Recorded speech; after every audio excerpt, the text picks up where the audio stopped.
Hi, New Life, and welcome back to Circles. This is our summer session called Going Up, Finding Purpose in the Psalms of Ascent.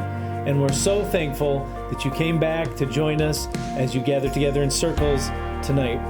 We will be looking at these Psalms, not all of them, but as a staff. So everybody on the staff will be participating in it together.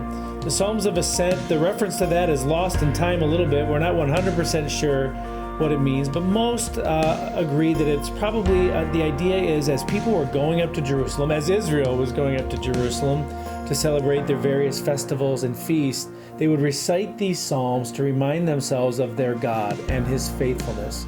And so we're doing that very same thing. We are going up towards him.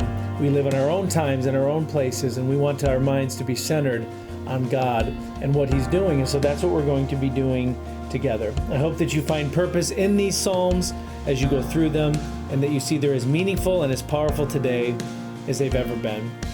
When Heather and I were waiting for our first child to arrive before Adeline was born, we took a trip out east to Massachusetts, and we decided, being the frugal young people that we were, that we would drive.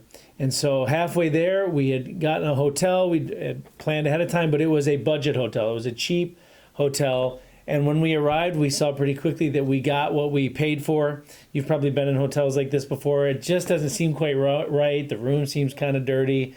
The sheets even seem like maybe they didn't change them, like they just folded the bed back up. The bathroom seemed kind of off, and the whole experience was kind of gross. This became a little bit of a joke for us in years to come. But we definitely learned at that time that maybe, just maybe, it's not worth it to get a cheap hotel. And sometimes I think the world feels a little bit like that. Nothing seems quite right. It seems to be a little off, a little dirty even, so to speak. And even worse, of course, you can't pay your way out of it. You can't say, I'd like to upgrade and get to a better earth. We're all sharing this space together. Psalm 120 is the first of the Psalms of Ascent, and it does not begin on a glorious note. It begins with a reminder of our gritty surroundings, that the world is a tough place. Look at what it says here in Psalm 120. This is verse 1 and 2, and then 5 through 7. In my distress, I called to the Lord, and he answered me. Deliver me, O Lord, from lying lips, from a deceitful tongue. And then just down to verse 5. Woe to me, that I sojourn in Mesech, that I dwell among the tents of Kedar. Too long have I had my dwelling among those who hate peace. I am for peace, but when I speak, they are for war. Psalm 120 reminds us that the world isn't always such a great place, that it's a place with lying lips, a place with deceitful tongues, and I hope, if we're honest, we'd admit that we have contributed to that as well, that we have not always been so honest, that we have not always been so true, that we in our own way contribute to these problems. And when that's all added up together, and many, many people are living in the same place, it makes it a bit like a cheap hotel. Kind of dirty, kind of grimy, not sure if people are doing the right things. You don't feel safe, you don't feel secure, and like I said before, you can't just get out of it. He makes mention here of two places, Mesech and Kedar.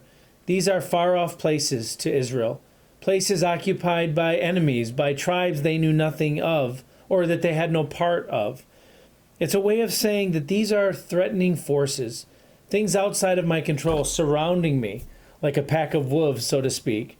And yet this is the earth that I'm on, an earth that I want to sometimes, perhaps, if we would admit it, or be courageous enough to admit it, we'd like to get off of. It's like saying, God, there's nothing but a bunch of brutes around me. Get me out of here. That's what the psalmist is saying. Now, all of humanity realizes this, but all of humanity has a different way of dealing with it. One of the things that we do in our culture, you hear this time and time again, is the if-only syndrome. If only we could do, and then you fill in the blank, spend more money here, educate more here, give more of our time and effort to these things. None of these things are bad, but you know as well as I do that human beings have a much deeper problem, something that can't just be fixed with a better teaching environment or a little bit more money. So as Christians, we don't fall for the if only. We instead go to God only. We occupy a unique space, a place where others don't commonly dwell. We recognize that, yes, there is evil in the world, but we don't give up on bringing hope. We don't carry the burden of fixing every one of society's ills, but we serve others with gladness and with love. We are asked to trust that doing things God's way is better than doing things in the ways of the world, even if we don't see immediate results. Jesus himself taught this to us and he modeled it. In fact, even in John 3, the famous scriptures there, Jesus showed us this, that the world was something he loved, but that it was evil at the same time. In John 3:16, Jesus said, "For God so loved the world that he sent his only begotten Son to save the world." And yet look down a few more verses in John 3:19. "And this is the judgment. The light has come into the world," speaking of himself, "and people love the darkness rather than the light because their works were evil." Jesus understood this, and he passes that on to us. The psalmist understands that, and he passes it on to us. What do they ask us? To look to God, to see the hope that's found there. And so the Psalms of Ascent begin by reminding us that we must look to him. There is no other option. That's where it begins. We repent, and we turn again to him. We have tried things our own way, and now we want to do things God's way.